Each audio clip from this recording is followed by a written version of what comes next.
Echoes of the wild timeless tools for modern survival. Alright, listen up team. Survival boils down to some core unshakable truths. The American frontiersmen and frontierswomen were true survivalists by necessity. Their lives depended on a handful of core tools. These tools had to be versatile, tough, and repairable. It was a brutal environment and their gear was their lifeline. The principles behind those essential frontier tools are timeless. Understanding what kept them alive teaches us what we need when the chips are down. Let's get into it. The axe hatchet, the Wilderness Workhorse. A real titan of the frontier, the axe or its smaller cousin, the hatchet. For any frontiersman, this wasn't just a tool, it was an extension of his will. The axe was your key. With it, you could fell trees, build shelters, and create safety. The sheer power of a well-wielded axe is something to behold. It's not just about brute force, there's a rhythm, a technique. And once the tree was down, the axe's job was far from over. Splitting logs for firewood was another vital chore. A warm fire meant survival, cooked food, boiled water, and defense against the cold. The axe provided the fuel for that fire, essential for survival. The knife. The indispensable edge. Alright, if the axe is the workhorse, then the knife, my friends, is the scalpel, the everyday essential, the one tool that a frontiersman would feel utterly naked without. It was, without a shadow of a doubt, the most personal and versatile piece of kit they owned. From sunup to sundown, that knife would be in use, a constant companion in the struggle for survival. Its importance simply cannot be overstated. It was life, held in the hand. Think about the primary need for sustenance, hunting and trapping.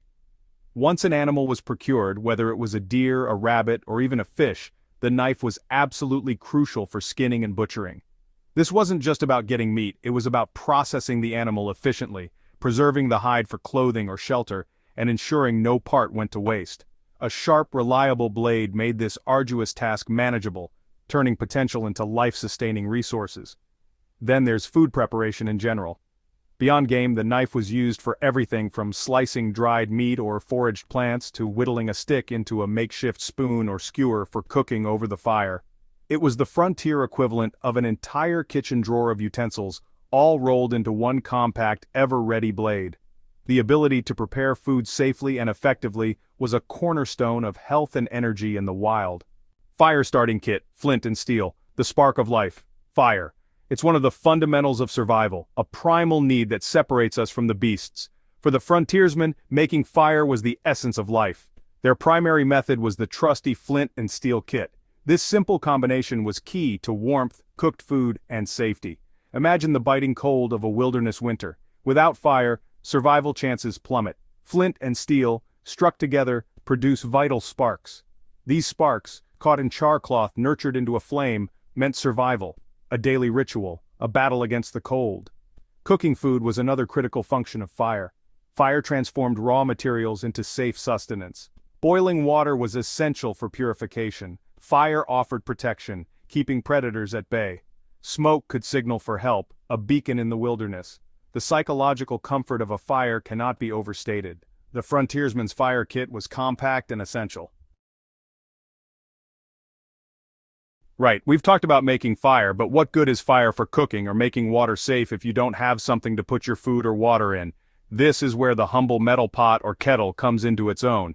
For the frontiersman, a durable, fireproof container was an absolute necessity, almost as important as the means to make fire itself. It was their mobile kitchen, their water purifier, and sometimes even a tool for carrying other small essentials.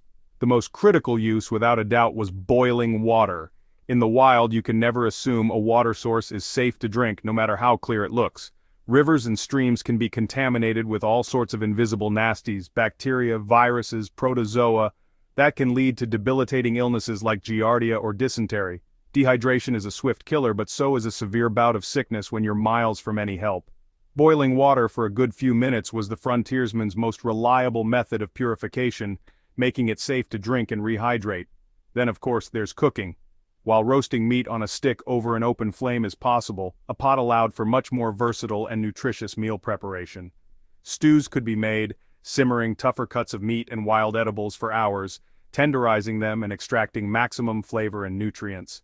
Soups and broths were not only nourishing but also helped to conserve water. A hot meal in a cold, harsh environment is a massive morale booster and provides essential calories. The material of choice was metal, typically iron, copper, or later tin-plated steel.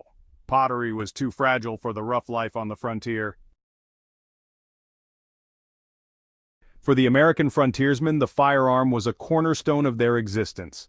It was their primary means of putting food on the table and defending themselves. This tool demanded immense respect and skill.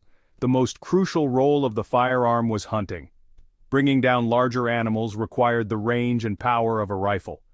A successful hunt meant a significant supply of meat. It also provided hides, sinew, and bones for tools. The firearm was key to unlocking these vital resources. Let's talk about something that might seem incredibly simple, yet its versatility is almost limitless: cordage. For the frontiersmen, this meant things like leather thongs, rawhide strips, or rope made from natural fibers like hemp or flax. It was the unsung hero, the quiet workhorse that literally held their world together. From constructing shelters to setting traps, cordage was involved in countless daily tasks, a testament to its fundamental utility. One of the primary uses was in shelter building. Whether lashing together poles for a lean-to, securing bark shingles to a roof frame, or creating a door hinge from a strip of leather, cordage was indispensable. It allowed them to create sturdy, weather-resistant structures using the materials at hand, providing protection from the elements. Without strong bindings, shelters would be flimsy and unreliable, offering little comfort or safety. Trapping and fishing were also heavily reliant on cordage. Snares and deadfalls, crucial for obtaining small game, required strong, thin lines that could hold an animal securely. Fishing lines, often made from twisted plant fibers or animal sinew, allowed them to access another vital food source. The ability to create effective traps and fishing gear often depended on the quality and availability of suitable cordage.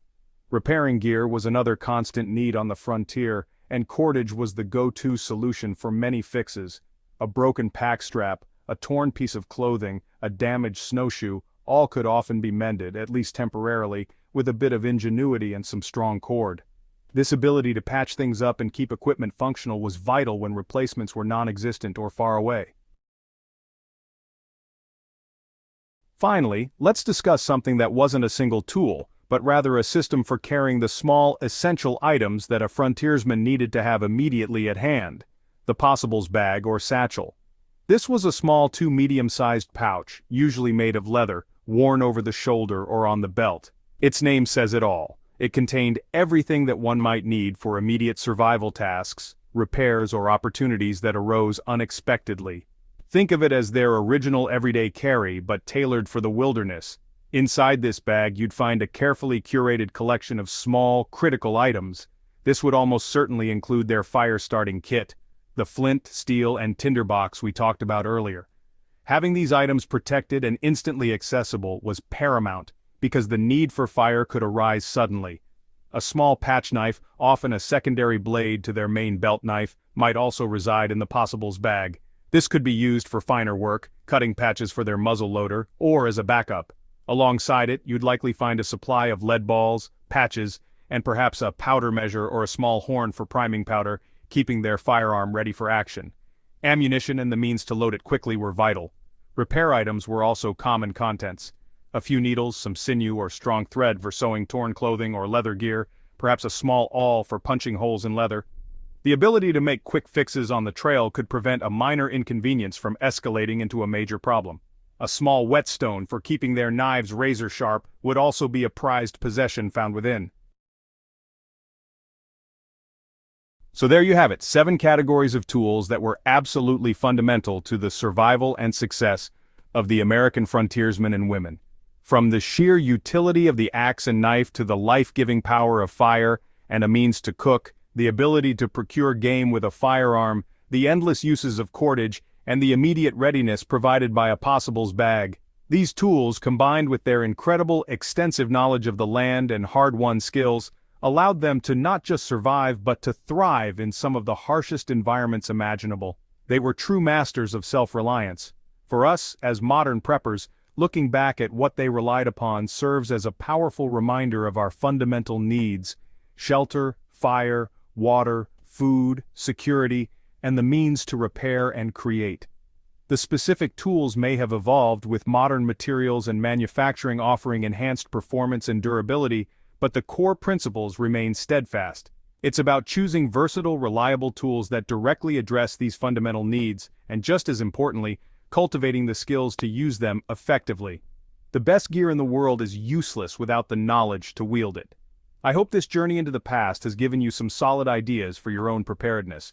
It's about building that resilience layer by layer, tool by tool, skill by skill. Remember, the frontier spirit of ingenuity and determination is something we can all tap into. Don't forget to like this video if you found it useful, subscribe for more survival tips and tricks, and hit that bell icon so you don't miss out on our next adventure. Stay prepared, stay safe, and I'll see you in the next one.